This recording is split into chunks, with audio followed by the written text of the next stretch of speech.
Just to let you know, we will only be recording the first part of this session. So once we have you ladies involved, we'll stop the recording, and especially for the networking part of the evening. Okay. Well, welcome. For those of you who don't know me, I'm Yvonne Schwab, ACG Silicon Valley CEO. I am really excited to present you today's Female Executive Leaders Circle event, Success Secrets No One Talks About. We're happy to welcome back Deberah Bringelson, and I can't wait to hear all the secrets she will share with us. Of course, this event and the circle itself would not have been possible without our amazing sponsors, Dell Technologies, QuickLogic, and Velocity Global. Thank you so much. ACG Silicon Valley is offering a variety of virtual events in the coming months, including our public board circle on should you consider joining the board of a SPAC, our CTO Innovation Circle on space, the next internet frontier, had to say it like that, our virtual round robin with the San Francisco chapter, a renaissance in IP asset management, building a better mousetrap, and many more. We invite you to visit our gorgeous new website, acgsv.org, to see the full calendar. Now, let me introduce you to Sieglinde van Dam, our moderator today. Sieglinde is an artist, economist, creative entrepreneur, and business communication strategist. It's a mouthful. As part of an anthology, she became a best-selling author in 2019 with Jumpstart Your New Reality, her signature blueprint strategy to uncover new potential and possibilities amid changing circumstances. Nicely timed. She taught at San Jose State University and advised startups and entrepreneurs across Silicon Valley. Her artwork and writings have been exhibited and published across the globe, winning numerous awards.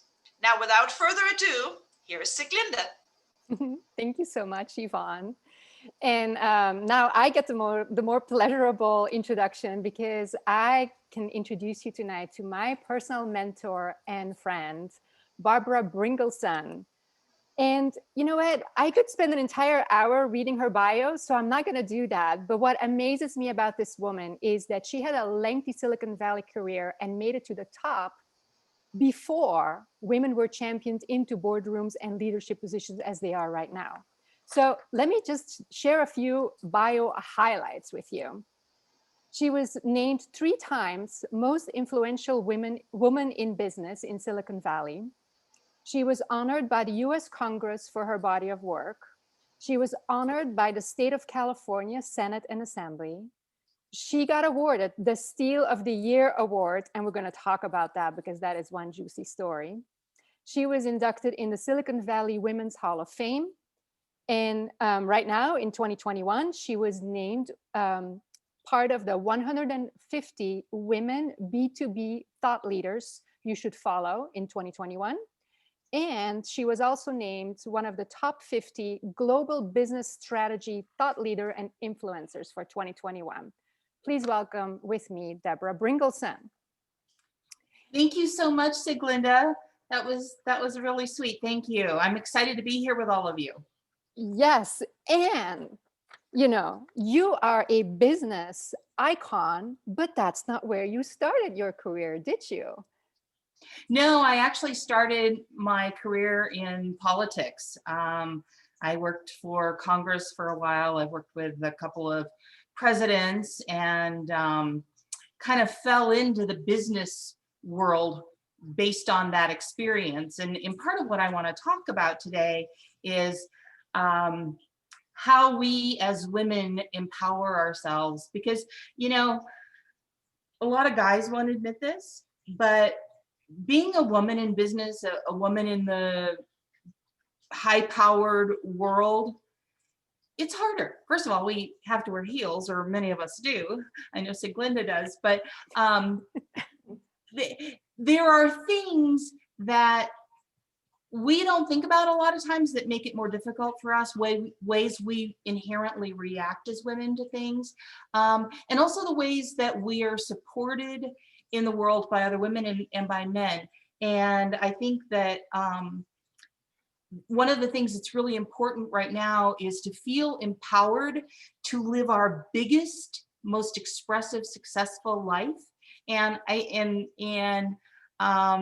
make transitions and changes when we need to or we want to. And a lot of us don't actually think about what we want to do. So that's a long answer to say, yes, I started in politics, and then I decided I got an offer to move into the business world. And as I typically do, I don't know what I'm doing a lot of the times, but I just say yes.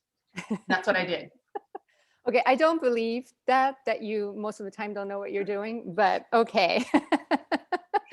So, and then when you veered into business, despite all the challenges that women had at the time, you had a lot of success fairly quickly. And we're going to talk about your signature formula in a moment. But first of all, what I think is one of your favorite stories is how you won that Steel of the Year award, because that must be your biggest business victory ever, right? Yeah, it actually was. And as we're going through this, so it's really important to me that we make this conversation about you, the people who are here. So we're going to tell some stories because it'll help you remember, but really think about how you can take what you're learning from this and empower yourself. But yeah, as I was saying, I get opportunities and truly I don't know what I'm doing. That's honest. And I do say yes. And that's exactly what happened with Richard Branson.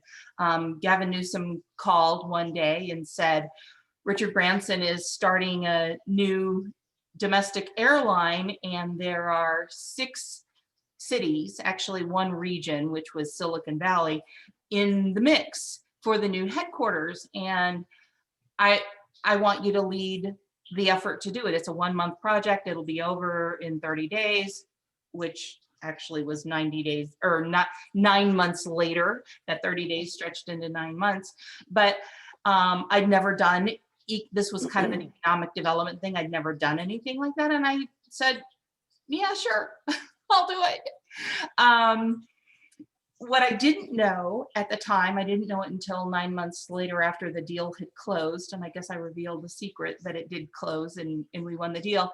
But Branson had already decided he would not move to California. At the time, our governor was being recalled, Gray Davis was being recalled, Arnold Schwarzenegger was running, but he hadn't been elected yet. So we didn't have a governor. I didn't have any money. And so those of you who are struggling with money, I really want you to hear some of these things. I had no support, I had no money, and nobody really knows who I am. I mean, I'm known in some circles, but I'm not famous or anything. And I was competing against all of these other cities. There were 6 of us total who had huge budgets. Mitt Romney and Ted Kennedy were taking Branson to Red Sox games and sending him live lobsters with Virgin America luggage tags on them. And I had none of that. I mean, I had none of that. I had 1 staff person. My budget was $0. So what I want you to hear from this is that you can, with your personal power and your belief in yourself, and we're going to talk more about this, you truly can overcome anything. And I know this based on my own life, but I also know based on my clients, and I teach classes, my students, that once they engage with their personal power and their belief in themselves, they can accomplish things that really shouldn't be accomplished in the real world. So, Siglinda, what else would you like to know about that experience? Well, so, competing with big incentives in other cities and all these fancy treats, and here was the one woman show with an assistant. This was really about coming up with creative out-of-the-box solutions. And from what I understand, you really dug deep into what does Richard Branson like?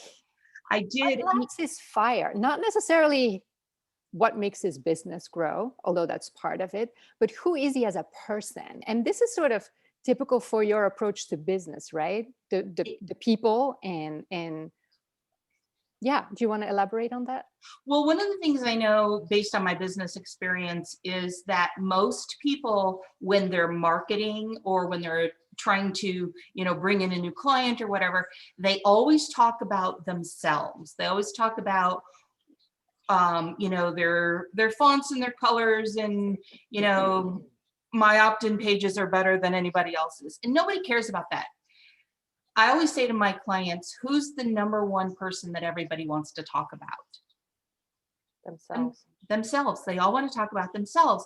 And so I did extensive research on Branson as a person, and he's very quirky and he's bold and, he pushes the edge of everything and he's fun and cool. And so, frankly, I'm not all that fun and cool. And yes, you are. I really wasn't. I'm more fun and cool now than I was back then. But so we did some really creative things. First of all, we figured out what he really needed. I had no budget at all. And all of my competition, they were throwing hundreds of millions of dollars at him in, tax credits and all this kind of stuff. I had none of that. And so I had to be more creative about things. And some of the things that we did is, I did research on, how to get him training for his employees, because you have a big team, you need to train them, and how to get, one of the things that he wanted is theater training. So that way, when he wanted everybody on his team to be cool. So when they came in and checked in and it was their birthday, he didn't want them to just say, oh, it's your birthday, happy birthday. He wanted them to burst into song, happy birthday, and be wild about it, right? And so not only did I put him together with the head of the theater companies, the big theater, dance, singing companies. And by the way, they didn't train me in my singing. That's why I'm so bad. But I put him together with those people and created a deal for him. It's like, okay, this is where we're going to get your people trained how to sing or whatever. And then to show him, because it's one thing to say, well, this is what we're going to do, but it's another thing to show him. He came to visit, look for at facilities, and this is toward the end. And when they stepped off of the plane, we wanted to show him and his team, we are just as fun and provocative as you are. So they're getting off the plane, and at SFO, they have those people movers, and they're going toward the transportation to go to their hotel room in one direction, and coming at them, we have this woman dressed in this huge, their colors are red, huge red Victorian gown with this massive red hat, just, on the people mover, moving. And my team and we didn't even notice, because this is just how we roll in the Bay Area. I mean, this is just normal for us, right? And so the Virgin team's like, okay, this is really strange. Then when we get to the hotel, we have a drag queen sitting on a bench outside the door in a beautiful red cocktail dress, painting her nails with red. And at one point, they came down for breakfast, and we had ballet dancers dressed in red performing in the lobby. And they were at lunch one day, and 5 children in red t-shirts, red shorts went by bouncing a red ball in unison. So we did all of these kinds of really creative things to inspire him. But then, it's business, right? We have to do business. And I want you all thinking about this in your businesses. How do you serve your ideal buyers, even if you have constraints? So you heard me say that my budget literally was $0. When Boston was sending him live lobsters, I'm like, okay, I don't have money to do that and whatever. So I went out in my backyard and I picked lemons off of my lemon tree, and I got a couple of bottles of California wines and some Jelly Bellies, which actually turned out to be a secret weapon. I didn't know it at the time. And I put a basket together with my actual proposal and sent it $80 to shipping on my personal credit card and sent it to him, to show that I was kind of in the game too. But that's not going to win the day, lobsters versus Jelly Bellies. So as my competition is throwing all of this money at him, I said, okay, I don't have any money to throw at him. What else can I do? So I decided he was coming for this visit where we had everybody shows up in red stuff. And I said, okay, what do I have that I can use? And well, at the time, I don't know if it's true or not now, but the Bay Area had the largest concentration of Fortune 100 and 500 CEOs.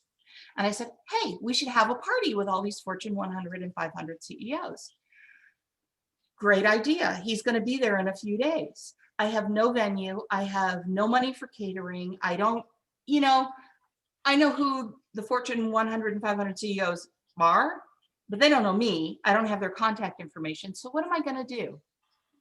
I just sort of tossed it out there. And the next day I get a phone call on my private cell number that I give to no one. And this voice says, who happened to be Congresswoman Jackie Spear, she said, Deborah, I hear you're looking for a venue to have a party for Richard Branson and all the Fortune 100 and 500 CEOs. I said, yes. I said, I have no budget, blah, blah, blah, blah, blah. And she said, I will host it at my home, which actually is a palatial estate. It's gorgeous. And I will cover the catering costs. And I said, wow, I'm thrilled that I don't have to serve them water in paper cups. But the problem is I don't know how to reach them. And she said, I don't know if it's still there, but she said, oh, who will have all their contact information? Bucks. Everybody know Bucks? Okay. So she contacted Buck. He contacted all of these high-powered CEOs. And a few days later, they show up at a party at her house. We had about 50 F100 and 500 CEOs and the Branson team. And I said, okay, I can't throw hundreds of millions of dollars at him, but what can I do? Well, all of these fancy pants CEOs, what if we started putting deals together with them and Branson so that he could actually make more money, serve his ideal buyers better? And this is one of the things that I always do with my clients. Serving his ideal buyers, serving their ideal buyers all at the same time. Everybody makes money, everybody is served, and everybody is happy. So one example is, everybody remember Leapfrog and LeapPad, those educational toys?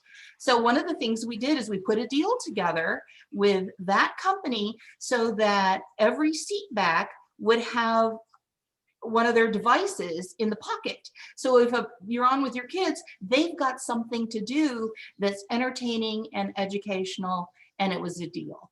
So, one of the things that I think makes everybody excited about doing business is when everybody is winning. And that was one of the things that we did, both to help those companies, but also to win the deal itself.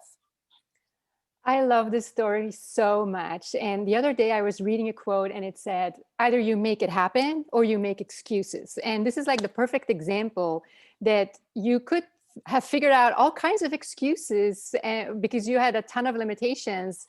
And then there was this spark of fearlessness that just, like a I don't know, like a cannon. It blew out and blew up and made it happen, and in a win-win for everybody. And this is so awesome. So this is about closing a deal, but you're also like really well known in the same realm. So I'm sort of like taking your creative tools here and your concepts into you being known as a business revenue growth strategist, right? And so I know you have a signature formula, and, you know, of course we can't publicly just share that, but I do know that your formula, your private personal signature formula to turn companies around or to like spike their growth really starts with people, just like what you explained to us. Yes, there is the business tactics, but, you know, the business tactics are almost as worth as much as the people executing the tactics. So do you want to share a little bit about that? Sure. So I did start my business career as a turnaround expert, taking, you know, my very first company was there in Silicon Valley. It was tiny. I think their annual revenue was $56,000. So it was a tiny little company, and they were literally on the verge of turning off the lights. And when I finished with them, this was my first company. And by the way, one of the things that I don't know if a lot of people know is I have no business training at all. I graduated with a degree in political science. And so I kind of fell into the business thing. And I think one of the things that I want everyone to understand is you have the power within you to change at any time you want. You know, so many of the people that I talk to, it's heartbreaking because they're not happy. You know, if you had to make the decision now to do what you do, would you do it? So many people tell me no. If I gave you $50 million, would you go to work tomorrow? So many people tell me no. And, you know, so I got burned out on politics. It got very ugly in California, and had this opportunity. Somebody called and said, hey, this company's failing. Would you like to come and see what you could do with it? I'm like, well, I don't know how to do that, but sure, why not? So I did. And so they started at 56,000. And when I finished with them 5 years later, they were at 13 million. And the big part of that is the belief that they could be big. It was a company that really wasn't doing a whole lot. You know, we've always done it this way, and oh, that won't work. And everybody was tired, and everybody was crabby, and everybody was bringing from the board of directors to the staff, everybody was bringing their own traumas into the company. And when you start to heal that, that's when things start to shift. And so as you think about yourself and you think about your team, whether it's one person or 20 people, whatever it is, that is your most important asset, and that's where your most important success will come in. And one of the things that makes me so frustrated and makes me cry sometimes is people who things aren't working, I'm not making money, or I'm working way too many hours, so I'll, you know, invest in this gizmo or gadget, or, you know, I call them one-shot wonders. And what that does, it's like the core of your business is like an old, dirty tennis ball that's been chewed up by the dog, and you're hiding it under these one-shot wonders, and it's just not working. I'll give you a really great example. I was working with a company who, for an entire 12-month period before we started working together, they made $0 in revenue. So if you think of your company, how would you feel if it for an entire year, not one penny came in? And so we started working together, and this was when I was first starting to reveal who I really was as a business consultant and how I really got to the core of the business. and I was doing it in secret. Like I'd been doing all these things for myself, and I'd been doing them undercover with my clients, but I hadn't been telling them really what I was doing. And so I was working with this client, and we started doing all of the business stuff. You know, we started, the strategy, the marketing, I call it strategic messaging rather than marketing, and, you know, training some of her team, and I'm doing all of that. And so we're 6 months in, and we haven't made any money yet. And so she's not just 12 months with no money, she's 18 months with no money. She's just taken out a $50 million loan. And I'm sweating. I mean, I'm really sweating. And I said to her, I said, I think you're blocking money. I think there's everything that we're doing should be working. And I think there's some reason that you're blocking money, and I'd like to work with you on that. Are you open to it? And she said yes. And so we met on a Friday, we worked on it. I led her through some guided processes that I do with clients to uncover what's going on and clear those blocks. And what we discovered is that she had grown up in a wealthy family, and she believed that she had never done anything to deserve wealth, so she shouldn't have it. Wow. So with that belief, that the belief system, she wasn't making any money. So we cleared that. Within 8 days, she made $298 million. And within 12 months, at the end of the next year, she made $602 million in real estate. That just shows you that we always bring ourselves to the table and our baggage, no matter how much we think that we are like executing the perfect business tactic. You know, it always depends on how we are in the moment and how your team is in the moment. And you're only as valuable as the weakest link in your team, right? Well, and you know what, that's a great point, because her head of marketing, the vice president of marketing, as I was there with her and her team doing a training, one of the things that she said is, I am not good with money. I don't trust myself to have money. And she was in her mid-30s. So she said, when I get a paycheck, I turn it over to my dad. So one of the vice presidents of her company also had money issues. How many of us who aren't making what we want, what we deserve, and I'm talking about playing big.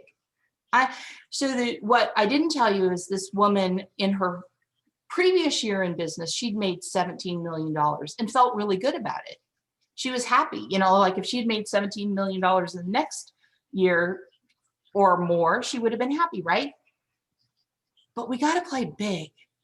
We got to play at that joyful level. It's not about, okay, well, I really want to have an hour to myself every week out of those 80 hours that I'm working, or I really want to have enough money to pay the bills. It's about really seizing life and living at that really big level. And when you take off the mental and emotional constraints, and I always talk about the core beliefs, that's where the decisions about your success really get made. When you take off all those constraints, the sky's the limit. And one of the things that we all have to do is think about how big we want to play, where it's at the joyful level.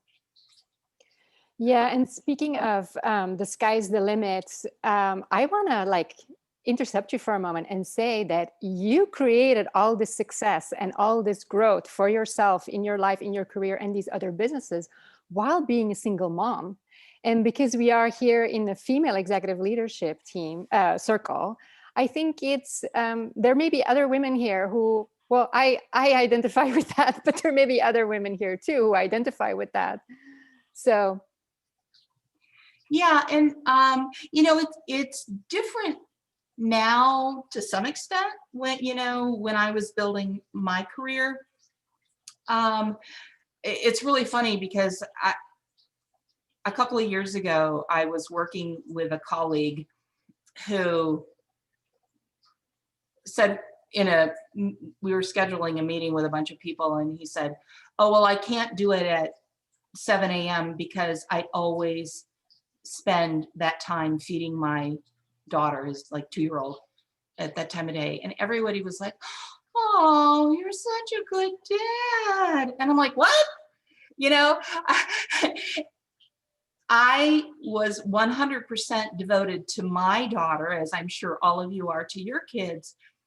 But there were repercussions if you said, well, I can't do it at X time because I have to go to my daughter's X game, or I have to whatever. No, and nobody would have said, oh, you're such a good mom, right? I mean, nobody would have done that. I always made sure that my daughter was being cared for, or I had juggled a million things in order to be completely free as a powerful businesswoman. And I don't know if that's completely gone yet. I mean, I think it's maybe less, but that is something I think we all have to acknowledge for ourselves, like give ourselves credit for. And we all have to support each other, you know, be understanding. Okay, you can't make a 6 a.m. meeting because, you know, with international clients, sometimes that happens. You know, when I was doing the Branson deal, I was trying to reach Arnold Schwarzenegger right after he got elected. And I would put my daughter to bed she was 2. I would put her to bed at, I don't know, 7 o'clock. And I would be sending out emails until 2 or 3 o'clock in the morning so that people would be getting them when they got into work the next day. You know, all of that coordination. I think we need to kind of give ourselves credit for that and also be supportive of each other for that. Yeah, totally. Well, Deborah, I think it's time we wrap it up with the 3 secrets to success that nobody talks about, and we skillfully have woven it through. And other than showing you that limitations are only there when you want them to be there, the 3 success secrets, the 3 takeaways that you wanted to share with everybody tonight. Can I summarize them real quick and then you elaborate them on them? Of course. So one is, take care of yourself no matter what. Play big. Your health and well-being depends on it. And you're going to have to explain that, Deborah.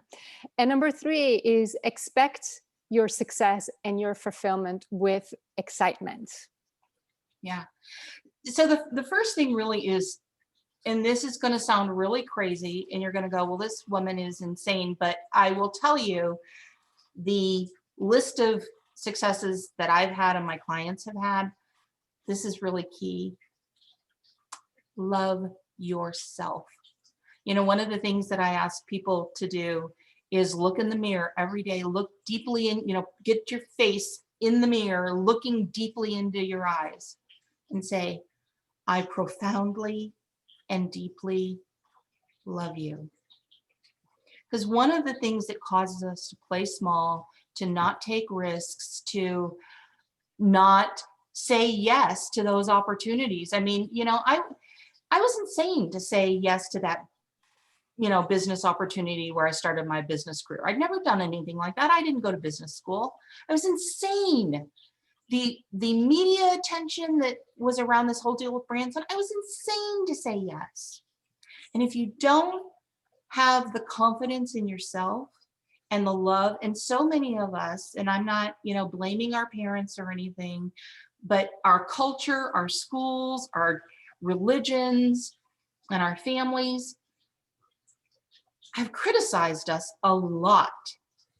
Even if you grew up in a happy family, there's a lot of criticism. You know, well, why couldn't you have gotten an A? You got a B. Why couldn't, you know, why aren't you as smart as your brother or whatever? We get a lot of criticism, and that cuts us at our core. It affects the energy we put into the world, and it affects our decision making. So every day, as much as you can, you know, every time you pass a mirror, I profoundly and deeply love you. That will affect your money.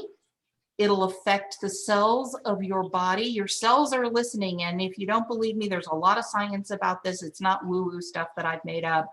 There are a lot of quantum physicists and scientists who will confirm what I'm saying. It affects the cells of your body. It affects your organs, your health, you know, all of the stress that you as businesswomen are under just in general, but also this past year. It's affecting your liver, your heart. So love your body, love your body. Don't look at the scale. Don't look at the bumps. Like, take your clothes off and look in the mirror and look at your fabulous body that has gotten you to this point, that has birthed your babies if you have them, that has, you know, prepared meals for your family, whatever. Love yourself. That's number one. She made me do this. She told me the first week of quarantine, Siglinda, every time you go wash your hands, go tell yourself in the mirror that you love yourself. And I have to say, in the end, the pandemic it made a lot of positive changes for me. And I added, speaking of decision making, I added a question into that, is when I'm faced with something that I'm uncomfortable with, is like, okay, if I truly love myself, will I allow myself to do this, experience this, accept this? And, you know, it's a very introspective question, but life changing. And yeah. Okay, sorry to interrupt, but I had to say that I can attest that that was a good one. The next thing is, and ladies, start doing these things. This is not me just, you know, I want you to hear me prattle on and like the sound of my voice. That's not it. These are things, these are easy things that you can start doing right now. That is something you can do. And as Siglinda said, it's life-changing. The next thing is, start really playing big. You know, at the beginning of the year last year, I was invited to speak to a group of women about empowerment, and we're sitting at dinner, and I was leading a table discussion, and I said, so what is it that you want for this year? This was in January. And one woman said to me, I want more leads. And God bless her. I just thought that was so sad. The thing that you want most in this year is more leads. How about more joy? How about you know, a month-long trip to Italy, or, you know, whatever it may be, a new house or something. It may not be something that you've got the resources for in this exact moment, but if you don't dream it, it will not happen. And so I said to her, and I'm not criticizing her at all, but I said to her, does that make you excited? Like, do you get tingly when you say, I want more leads? Well, no, but I need that for my business. I said, what makes you tingle? What makes you excited? And she said, I haven't had a vacation for a long time. I want to go someplace tropical and lay in the sun and drink fancy drinks and relax. I said, does that make you tingle? Does that make you excited? Is that big? Is that more exciting than leads? Here's the thing. If you're asking for something that doesn't excite you, yeah, you may get them, you may not, but you're never going to get the big things. Does that make sense? So dream big. What's big for you? We've got 7 months left in this year. That's a lot of time to get what you want. So what do you really, really want? Make a list and get excited about it. And you also explained to me once that if you limit yourself in playing big, that in the end, you know, it becomes a bottomless pit that always spirals down instead of spiral up. If you don't reach that goal, if it's a low goal and you don't reach it, and then you're going to lower it, and then you're going to lower it, and then where will you end up? Not feeling really good about yourself, which sort of defeats all three of the takeaways that we just gave. Yeah. And it changes when you're excited about something, it changes your energy. Both in terms of how you accomplish things during the day, but also the energy that is radiated out into the world. You know, like I said, the woman who felt like she didn't deserve money, when we changed her energy, it changed the frequency she emitted to the world. In 8 days, she made $298 million. Sign me up.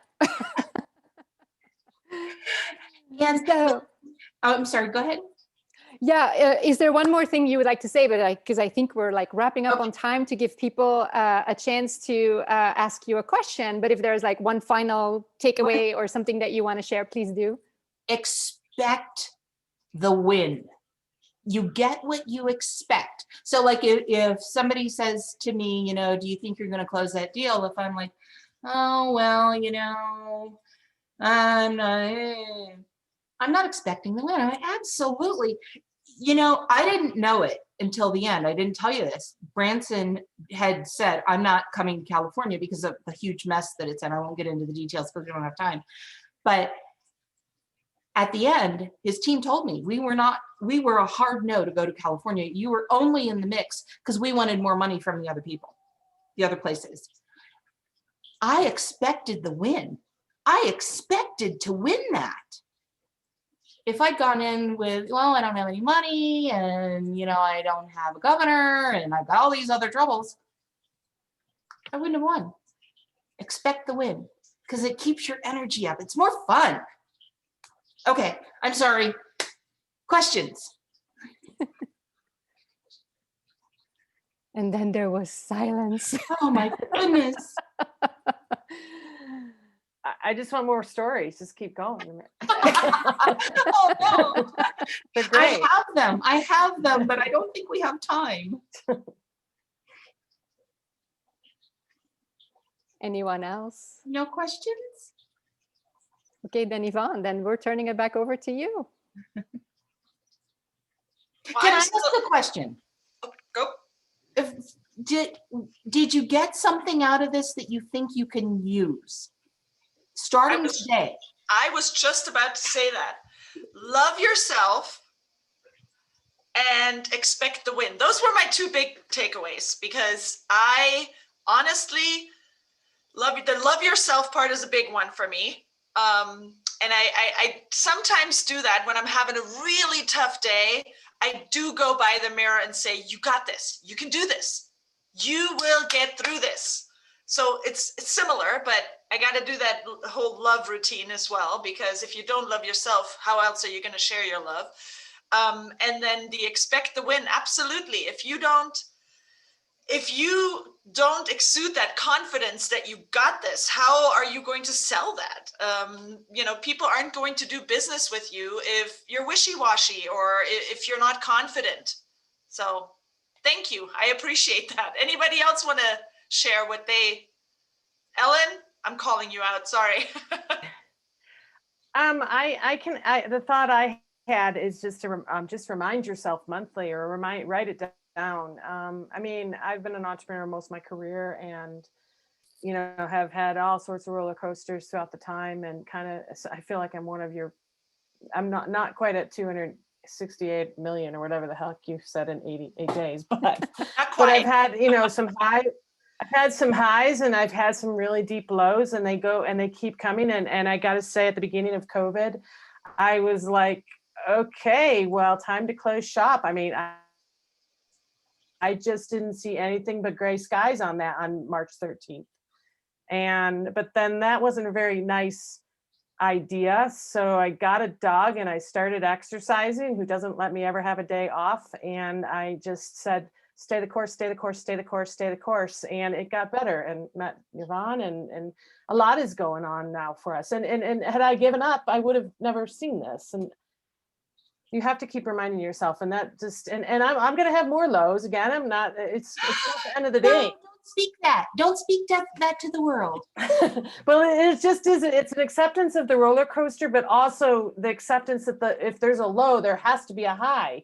You just have to push through it. Because just get the speed up again, get the momentum up going. And for those of you who don't know, and I've got to plug it, Ellen. Ellen is responsible for the redesign of our website, which I absolutely love. So that's her baby, her and Patrick. But what also is notable is Yvonne was the very first customer of this platform. So Yvonne put her back to us. Yvonne said, speak to the board of directors. When she said that, I said, are you really? Okay. And she gave me 15 minutes.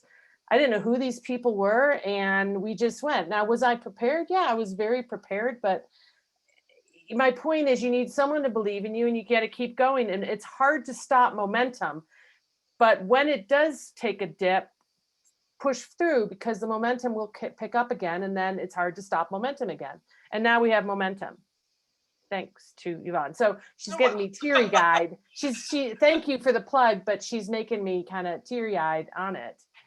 And yes, we have 20 people backlog now. So not 20 people, 20 organizations. So it goes. Sorry, I'll stop. See, Glinda, I wish we had time to teach them what's under that. Right, but I did want to compliment them. But yeah, what's under that? Don't get us started. We'll be here by tomorrow until tomorrow morning. But I wanted to highlight that Ellen said yes, and Yvonne was support, which ties into all the stories that you shared tonight.